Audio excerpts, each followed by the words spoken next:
পান্তায় বেশি প্রতিদিন খেতে পারেন 310 কোনো সমস্যা নেই, এটা হালাল খাবার। কিন্তু ওই দিন খেলে তারপরে কল্যাণ হবে, এগুলা একটা হিন্দুয়ানি সংস্কৃতি, এটা মুসলমান বিশ্বাস করতে পারে না। ছেলেদের বলতে থাকে এই পয়লা বৈশাখ আসতেই এটা নাকি 1000 বছরের বাঙালি সংস্কৃতি। নাউজুবিল্লাহ বলেন। যারা বলে তারা ইতিহাস সম্পর্কে জানে না, ওই শুনছে তাই বলে 1000 বছরের নাকি এটা বাঙালি সংস্কৃতি।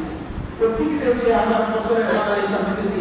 সর্বপ্রথম 1309 সালে সর্বপ্রথম রবি ঠাকুর ভারতে শান্তিনিকেতন,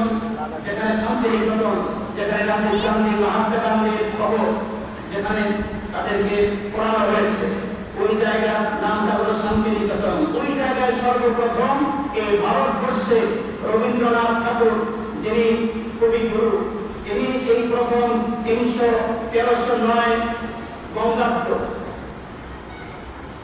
124 বছর আগে তিনি সর্বপ্রথম এই পহেলা বৈশাখের আয়োজন করেছেন। এর আগে এই ভারত উপমহাদেশে কেউ এর আগে পহেলা বৈশাখে কোন ধরনের এই ধরনের সংগ্রামী করেছে, এই ধরনের শিল্পী কোন কর্মকাণ্ড করেছে ইতিহাস কেউ দেখাতে পারবে না। সুতরাং এটা মুসলমানের ইতিহাস নয়, এটা রবীন্দ্রনাথ ঠাকুর তথা হিন্দুদের ইতিহাস, মুসলমানদের ইতিহাস হতে পারে।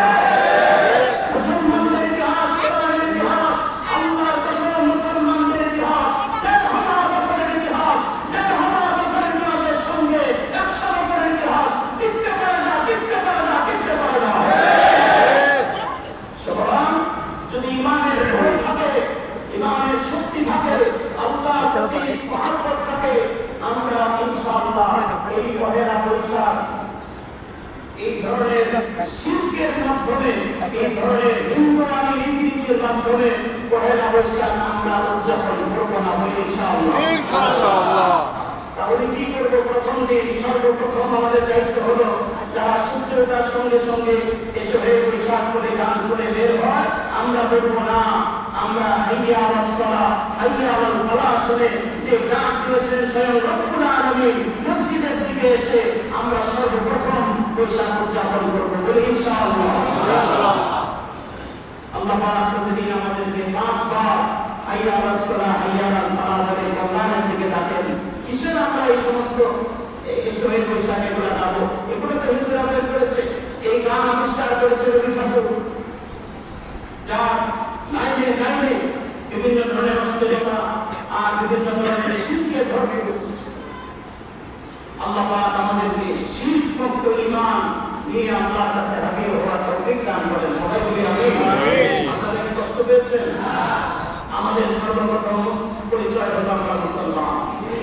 এটা বেশি আমরা বাঙালি হই আর ইন্ডিয়ান হই, যেই পরিচয় হোক যে দেশে, ওই পরিচয়ের আগে আমার পরিচয় হবে আমি মুসলমান। এই পরিচয় নিয়ে আল্লাহর কাছে আমি হাজির হতে চাই। আল্লাহ আমাদেরকে তৌফিক দান করেন। হাত তুলে বলে আমি